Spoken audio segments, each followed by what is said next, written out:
Hell is living in survival. That's it. And you either live in survival or you live in creation. And living in creation is such an elegant moment because you have to disconnect from everything known. And you have to get so present that time is no longer of the essence. You are in the eternal present moment.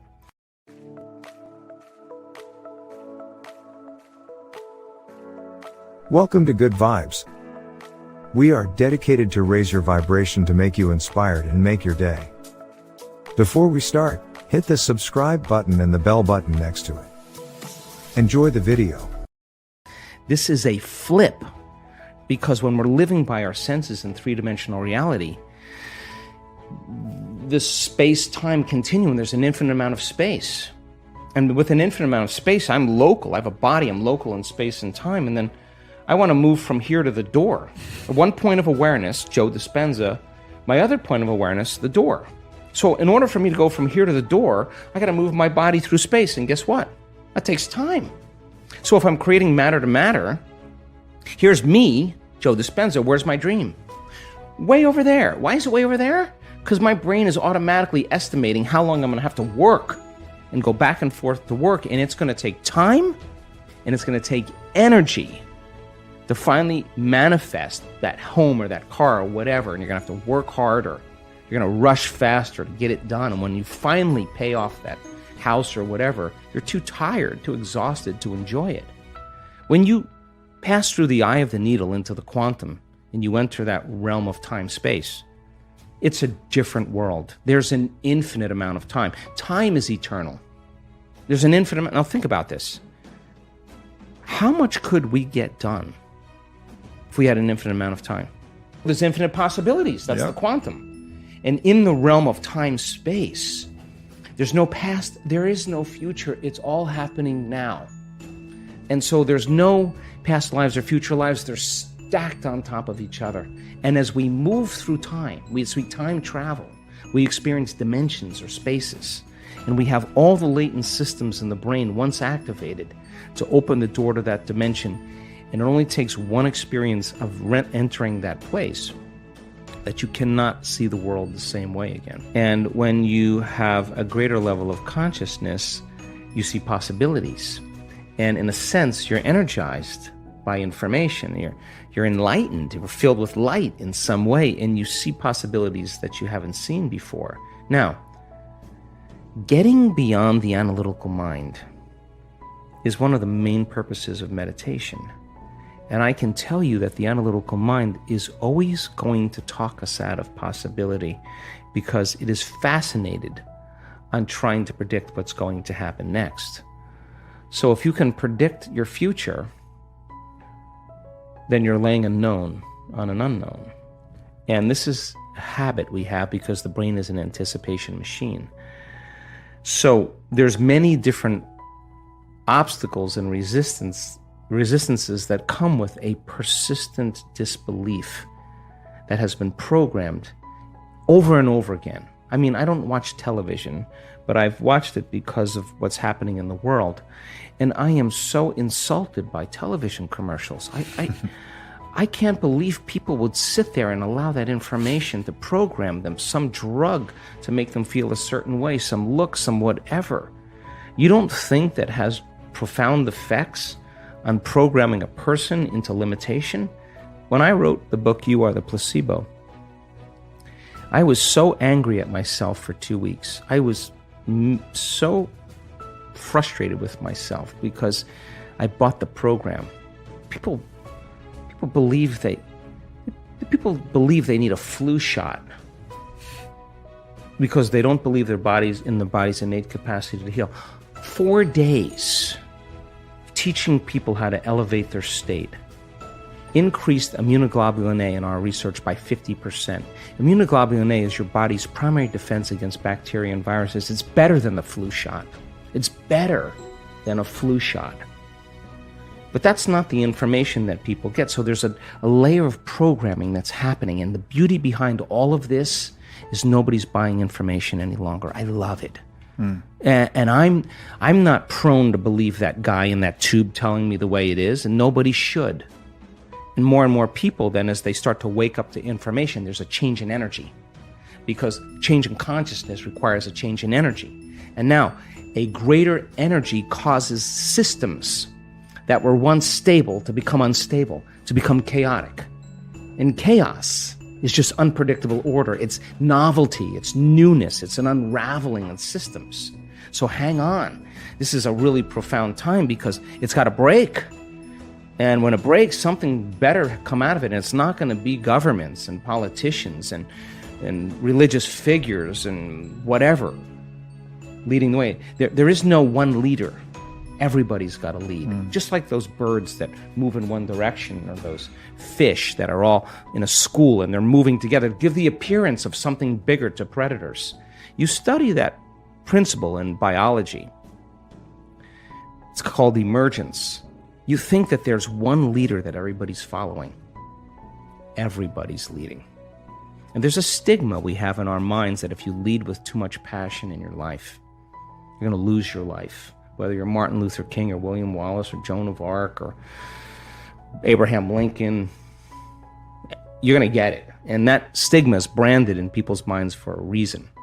But this is a time in history to not die for the truth. This is a time in history to live for the truth. And if you're working on your anger and frustration, and I'm working on my fear and anxiety and my judgment, and I'm taking care of me, and you emerge in that heart of yours, and I emerge in that heart, we are going to be like-minded. We're going to be connected by that invisible field. Now everybody's leading, and you just can't take out everybody now. So we can't wait for anybody else to take care of us.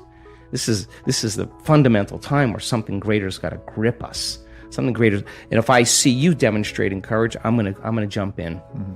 And all of this craziness that's going on is an important time. But when we stop doing all those things and reacting, and we start going, hey, what do you do? Oh, you're a solar panel guy? Oh, I'm a teacher.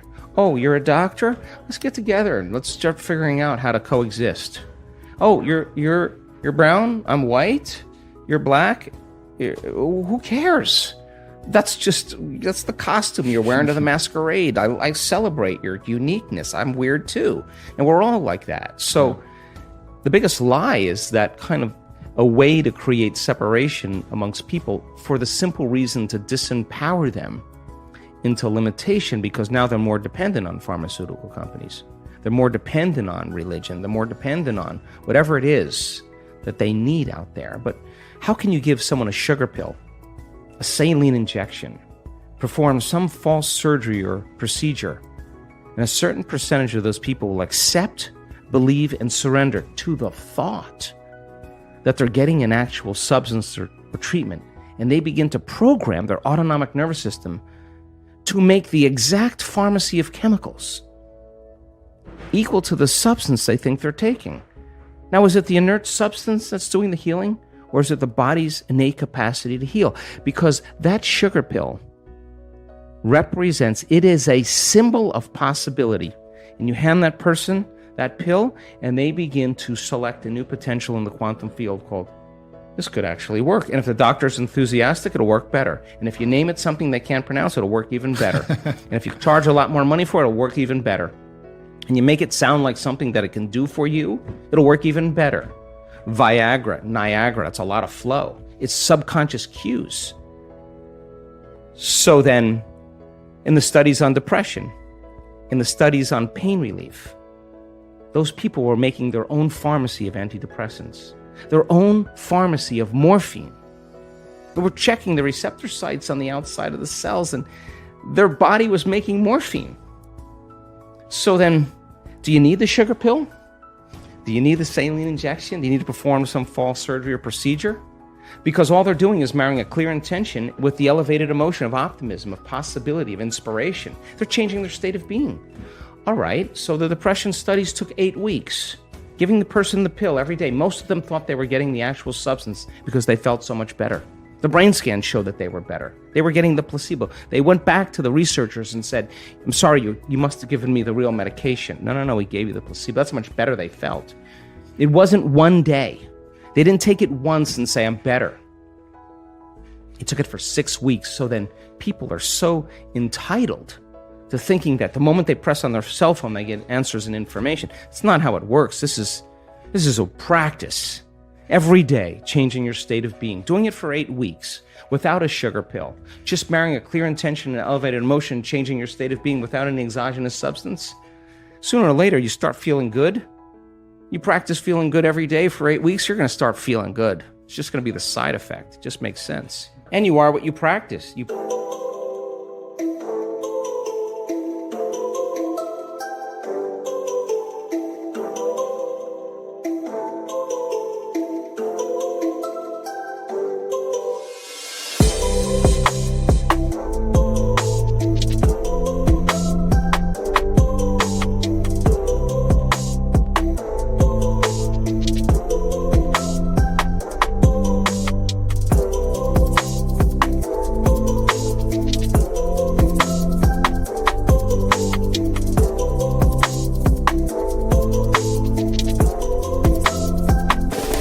Practice being a victim, you're going to get really good at it. You're going to get really great at it. You practice being a master or a mystic. Keep practicing. Walk as it, talk as it, sit as it, surrender to it, become more of it and less of you. You're going to start having wacky things happen in your life. And you're not going to be able to explain that to your priest. You're not going to be able to explain that to the person who's a governor of your province. You're not going to be able to explain that to your doctor. Although, wow, what an amazing time. We have so many physicians that come to our work now. We have so many doctors, oncologists referring their people, their patients, because they understand that if they can't get beyond their emotions and their analytical mind, they are not going to heal. So, the idea that people can create a better life for themselves, to begin to change their body. In order for them to change their body, they got to get beyond their body. Because if their body's trying to change their body, it's just going to take a long time. It's just going to take time. And so when that person has that inner interaction with the divine, they get a biological upgrade. And that upgrade then is instantaneous. And that instantaneous change causes them to take a piece of the divine back here into three-dimensional reality. We take a piece of it with us. So imagine every day you started your day with a date with the divine. Now, I don't know about you. I mean, you have a beautiful wife, but I don't think you would want to miss a date with her too often. I don't. Yeah, you wouldn't. And so what is the difference between a date with the divine? If you're going to make a date, show up. And when you show up, don't complain and beg it for things and complain to it. And who would you want to be around that? The divine would just be like, oh my God, meet it in love, meet it with passion, meet it. When your mind matches its mind, when your will matches its will, when your love for life matches its love for life, it is getting really close to you. And when it occurs, all the things you thought you wanted, you no longer want because you no longer feel like you need them any longer. So then the game changes once again. So what an amazing time in history. I mean, amazing time to wake up. I hope you enjoyed this amazing speech by Dr. Joe Dispenza. Before we start with Complete the Quote challenge, hit the subscribe button and the bell button next to it. As you see, most of you guys that enjoy my videos aren't subscribed. So subscribe and don't miss my new video.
videos.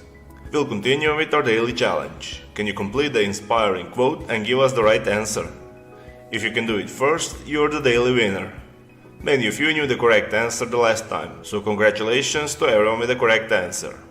We were looking for 2 words and the quote was Joe Dispenza's and it goes like this. When you believe in yourself, you believe. And the correct answer was impossibility. So when you believe in yourself, you believe in possibility. Today we also have the quote that belongs to Dr. Joe Dispenza and it goes like this. Just as thoughts are the language of the brain, feelings are the language of. So we are looking for 2 words and I'm sure you will know the correct answer. Write your answer in the comments below the video. Even if you're not sure, try and guess. You might be the winner of this challenge. If you love this video and find it helpful, give your thumbs up and share it with your friends. Help me make this video more popular. Don't forget to subscribe and hit the bell button so you don't miss my new videos and new challenges. So hit the bell button and you'll get noted when my new video is published. If you really like what we do here and want to support us, you can join our channel and our community for a symbolic fee and get many other additional features.